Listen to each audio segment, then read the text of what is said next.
కమలం party MP Etela Rajendran sir Telangana రాజకీయాల్లో ఒక్కటేసారి gas నూనె పోసి అగ్గంటు పెట్టినట్టు చేసిండు కదా. ముఖ్యమంత్రి సార్ను పట్టుకొని మునుం పెట్టి తిట్ల పురాణం అందుకుండు. తిట్టిన తిట్టు తిట్టకుండా తిట్టి పొట్టు పొట్టు అరుచుకుండు. పబ్లిక్ ను పీడిచుగా తింటుండు.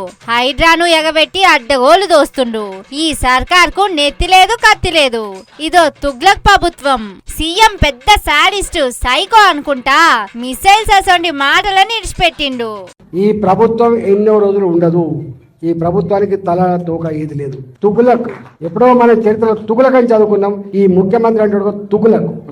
నేను చాలాసార్లు చెప్పిన ముఖ్యమంత్రి గారి గురించి, నీకేదో ఓట్లెత్తే ముఖ్యమంత్రి పోయి కుర్చీ మీద కూర్చొని ఇవాళ మా ప్రజలు నేర్పించుకుంటావు అంటే నువ్వు శాడిస్ట్ అయితేనే నేర్పించుకుంటావు. గుర్తుపెట్టుకో, నువ్వు శాడిస్ట్. నువ్వు ఎవరు చెప్పినా ఇంటలేవంటే నువ్వు సైకో అయితేనే ఇవ్వడు.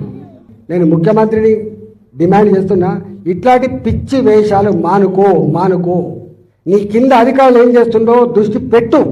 ముఖ్యమంత్రిని పట్టుకొని గంత మాటలంటే మళ్ళా కౌంటర్ ఇయ్యలేదని మా మీద గరంగా గల్లా అని కాంగ్రెస్ లీడర్లు జగ్గారెడ్డి, ఎమ్లాడ ఎమ్మెల్యే ఆది శ్రీనివాస్ అసంటోళ్ళు ఈటల సార్ కు కౌంటర్లు ఇచ్చిండ్రు. ముఖ్యమంత్రిని అంటే శివుకు అన్నట్టన్నా అయితలేదా అని ఎవరన్నారో మరి. ఆయనతో యూత్ కాంగ్రెస్ వాళ్ళు కూడా ఈటల సార్ ఇంటిని ముట్టడిస్తందుకు మునుం పెట్టిపోయిండ్రు.